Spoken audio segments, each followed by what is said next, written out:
یہ بات صحیح ہے، اگر مقصد پیسے کمانا یا مشہوری ہوتا تو وہاں پہ زیادہ ہے۔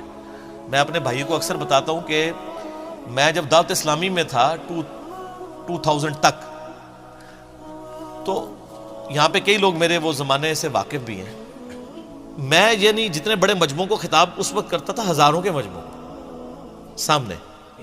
ابھی کے زیادہ یہاں کتنے بندے بیٹھے ہوں گے؟ 120-130 ہی بیٹھے ہوں گے۔